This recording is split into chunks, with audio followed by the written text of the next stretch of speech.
آپ کے اندر ٹیررسٹ پیدا ہو گئے نا. اب اس کی وجہ سے دنیا ڈر رہی ہے. وہ کہتے ہیں جی مسلمان ٹیررسٹ ہوتے ہیں، تو آپ کیا کہتے ہیں؟ او بھائی سارے نہیں ہوتے. لو آپ اپنے دام میں صیاد آ گیا، آپ نے ساری زندگی یہی کیا ہے، سارے یہودیوں کو کافر کہا، سارے ہندوؤں کو کافر کہا، سارے عیسائیوں کو کافر کہا ہیں. اب آپ کے اندر بگاڑ پیدا ہوا تو اب پوری دنیا آپ سب کو برا کہہ رہی ہے.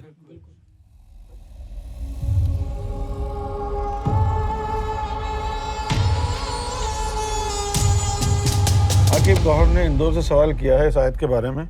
اس آیت کا جو لب لباب ہے وہ یہ ہے کہ جو جھوٹے خدا کو پوجنے والے ہیں تم ان لوگوں کو گالیاں مت دو، ورنہ بے علمی میں وہ تمہارے سچے خدا کو گالیاں دیں گے. یہ لب لباب ہے اس کا. اب دیکھیں نا ہمارے مسلمانوں میں کیا رواج ہے.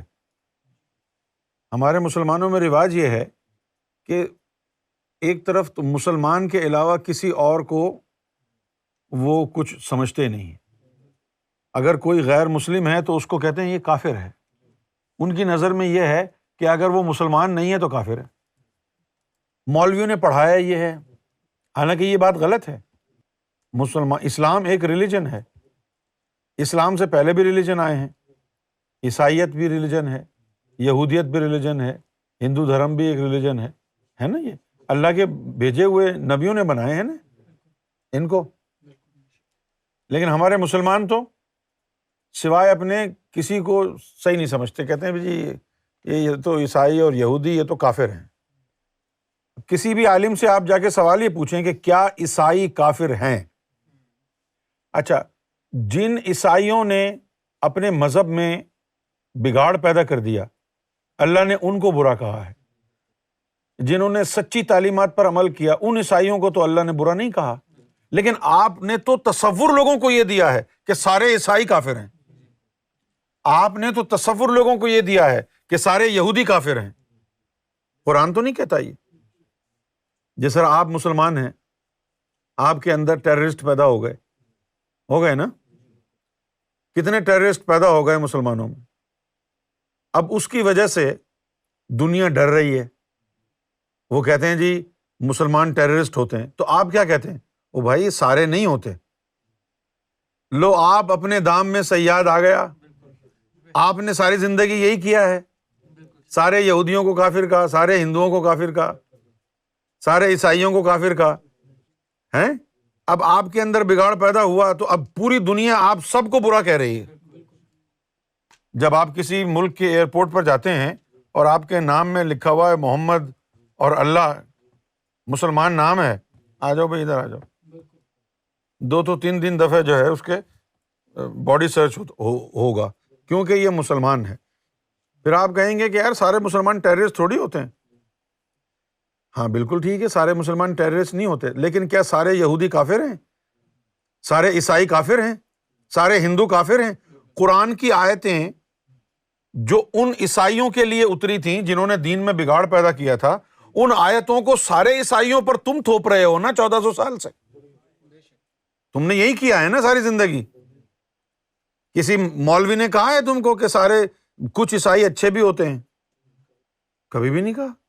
نہ یہودیوں کے بارے میں کہا. اور پھر یہ کہتے ہیں نہیں ان کے دین میں بگاڑ ہو گیا. اور بھائی سارے تھوڑی بگڑ گئے ہیں، ہمارے بھی تو دین میں بگاڑ ہو گیا ہے نا. کیا ہم سارے بگڑ گئے ہیں؟ اپنے لیے جو ہے حلال ہے، دوسرے کے لیے حرام ہے. یعنی بات وہ ہو گئی حرام علیک حلال علینا. تم کرو تو حرام، ہم کریں تو حلال. حرام علیک تم اگر کرو تو حرام، اور حلال علینا ہم کریں تو حلال. یہ دیکھو قسمت کے کھیل. تو اب صورتحال پیدا یہ ہو گئی ہے کہ اللہ تعالیٰ نے یہ آیت اتاری کس کے لیے؟ مرزا کے لیے، اخلاق کے لیے، غفور کے لیے، متیش کے لیے. کس کے لیے اتاری؟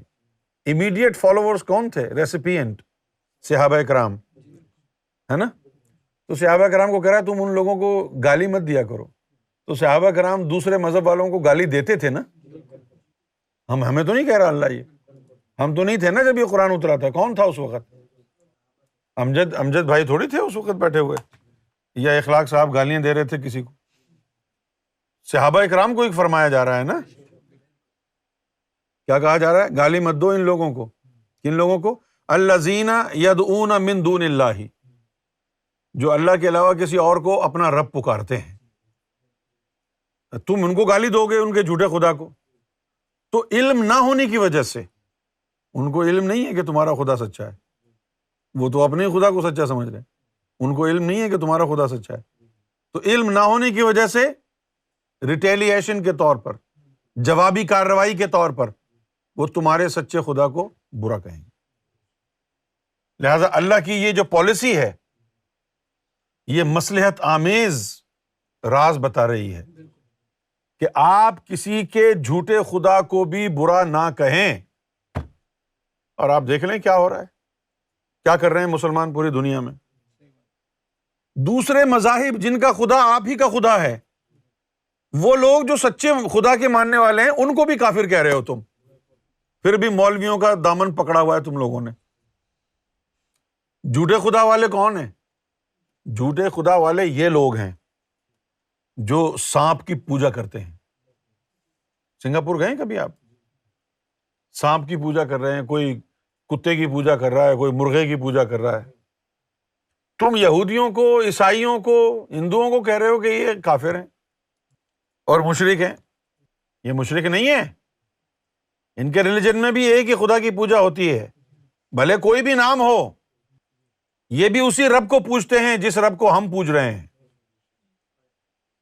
چھوڑ دو نفرتیں، بہت ہو گیا نا.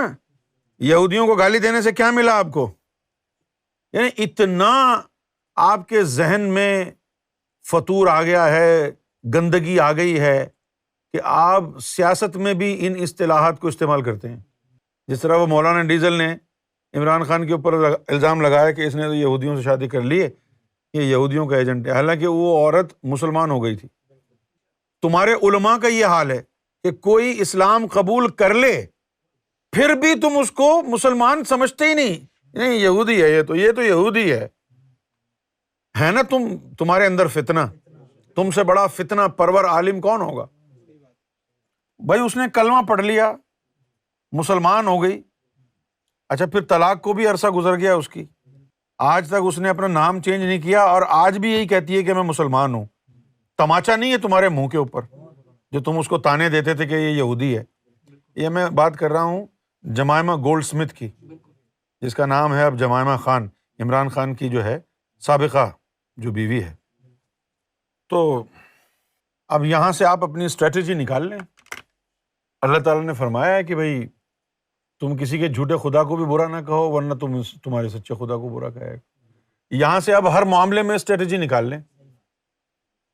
آپ کے یہاں الرا ٹی وی پر کوئی بھی آ جائے، آپ اس کو ساتھ ادب سے بات کریں، کسی کے رہنما کو برا نہ کہیں، بھلے وہ ڈبہ پیر کیوں نہ ہو، جعلی کیوں نہ ہو، نوٹنکی کیوں نہ ہو، ورنہ کیا کرے گا وہ؟ آپ کے سچے خدا کو برا کہے گا. سیکھ لیں یہاں سے.